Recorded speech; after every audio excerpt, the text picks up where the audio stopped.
Hey everybody, welcome back. I'm Dr. Edie Wadsworth. I am creator and founder of Life Mentoring School and the Life Mentoring School Coach Certification Program.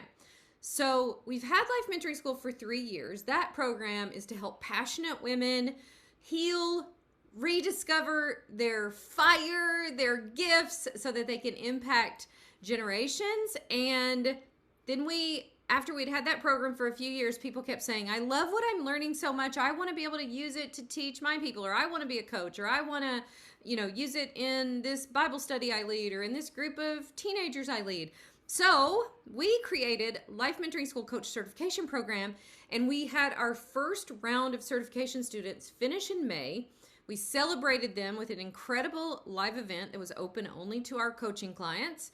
And we just started, I think we're in week 2 of our second round of certification students. And y'all, this work is incredible. I was sitting here with my team yesterday. We're supposed to be having like a team meeting, like planning meeting. And we were all just sitting there bawling because the work we do has so changed our own lives. And then we get to share the work with other people and we watch it change their lives. And it's some kind of magical. So if you haven't joined Life Mentoring School yet, if you love the podcast, you love what you're learning here, you want to take it deeper, you want to learn how to apply it, actually, we have incredible coaches and tools inside that program. All right, let's dive into money. So I want to share with you a little bit about my own money story. I grew up dirt poor. Those of you who've read my book, All the Pretty Things, already know that, but I grew up poor, and I grew up with this sort of sense of lack. I remember there not being enough food. There was never felt like there was enough money. This sense of like, there's just not enough. There's not enough to go around. And that sort of mindset, especially if you grow up poor, that sort of mindset can start to sort of invade and pervade the way you think about everything. So then it becomes not just money where it seems like there's lack, but just everything, time, skills. You basically just train your brain to see lack. And I don't know when it was that I first discovered this, but I do remember when I started doing some personal growth and I started wanting to live as God made me. I was a believer, but I wasn't really living in the way that He made me. And I started to see these areas of my life where I was just it was just a lack of faith, and abundance is one of those.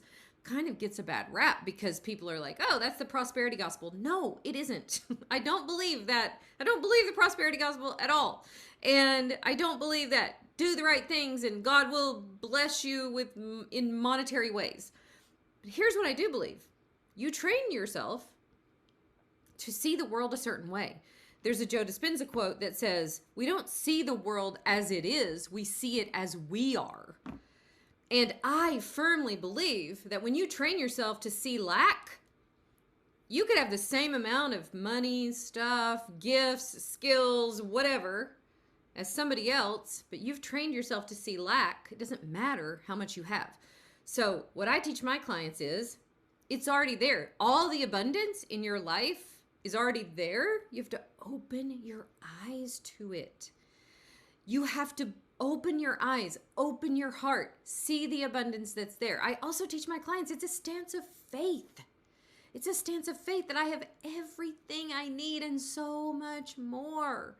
And when I train myself to see that, I don't need anything externally in my circumstances to change. I don't need more money to experience having more abundance. I don't need more time to experience time freedom.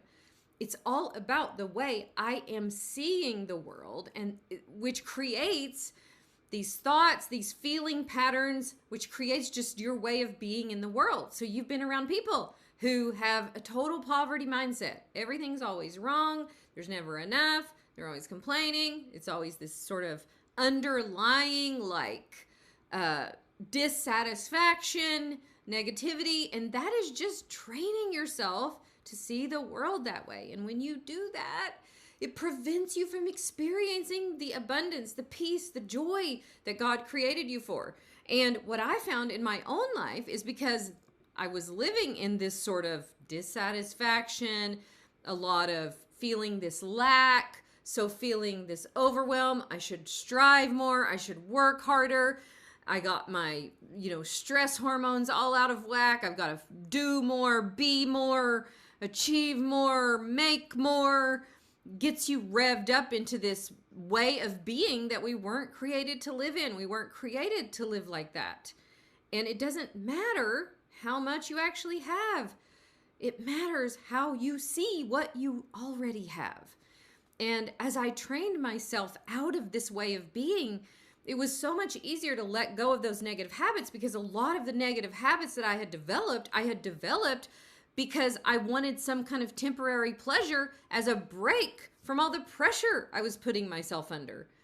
And so you're seeking pleasure. It's easy to find that in shopping too much and eating too much and drinking too much and social mediaing too much, like all the things that we do too much of. Our brains are seeking some pleasure, seeking some relief from this way that we've trained ourselves to see the world. And honestly, the answer to that is not more.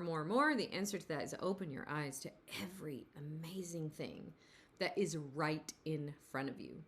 And as you do that, you create so much freedom and energy and joy.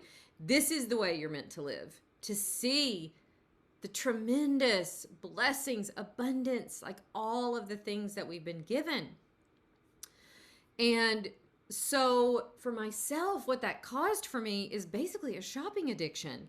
I mean, I joke about, you may have heard this story before. I've said this in an email. It's so true, though. You may have heard it. But I found myself even one night in the middle of the night, I would just buy too much of everything, anything, just the relief, the temporary relief that sort of buy now would give me.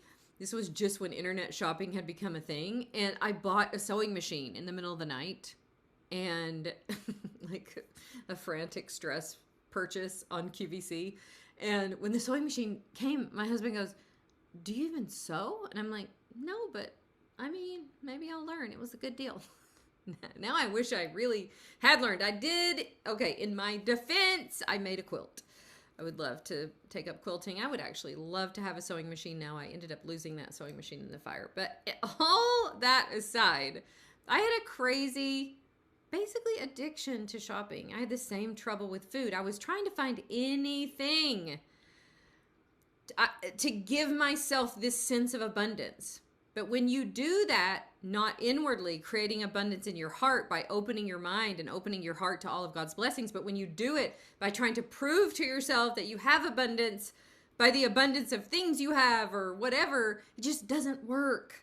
And then what you end up doing, and my predominant thought back then was, there's never enough. I don't have enough money. That was kind of the underlying thought. That creates this feeling of despair. And from those negative feelings that your brain wants a break from, then you end up spending and you stay in this cycle of spending. So I was in a program that talked about money mindset and talked about how to have an abundance mindset. And I was like, oh my gosh, it all sounded foreign to me at the time. And at first I was like kind of rebellious against it. Like, no, you don't understand. Like, I actually did grow up poor. I actually didn't have enough. And as I learned more about how to create this for myself, this awareness of all the things that I have, this awareness of my full, abundant life, I realized that mindset was keeping me stuck. That thinking that over and over and over again, the scripture says, as a man thinks in his heart, so is he. I was just proving that true. So I started, I teach my students how to change their thoughts and how to really shift their mindset. But I was new at it back then, and I didn't know any better other than just to say, I'm learning so much about money. I think that's a fine thought to start with too. And as I practiced new thoughts around money, anything positive that I can think of, I started practicing more positive money thoughts. And I watched myself over time change my whole relationship to money. I started reading books on money because I would tell myself I'm terrible with money. Never say that, by the way. Because if you keep saying and thinking that you're terrible with money, you will prove yourself right. Your brain likes to be right. And so that thought was super poisonous, and I started to reframe it, and I started to listen to money podcasts and read books on money and get really interested to learn more about money. And the more I did that, I watched everything change, not just money, but my whole entire mindset into so much more of an abundance frame of mind. I also watched my bank account grow because I stopped those self-sabotaging habits that I had with money. I actually ended up doing the same thing with time because it's so easy to get into a scarcity mentality with time. There's never enough time. And then we live in constant hustle and overwhelm. And I started practicing the thought, there's plenty of time to do everything that matters. I love that thought, by the way. There's plenty of time to do everything that matters. So you can take these principles and kind of plug in whatever you're struggling with, but I promise you that the answer to your problems isn't money. One of my coaches, Aline, I don't know where she heard this, but she said, money, how did she say it? If it can be solved by money, it's called an expense, not a problem. I'm like, oh, I like that. But I totally agree that the first place to start changing that, even if you look at your bank account and way more is going out than's coming in, the first place to start is to start to see all the abundance around you, because that will shift you mentally and emotionally into a place where you stop overspending.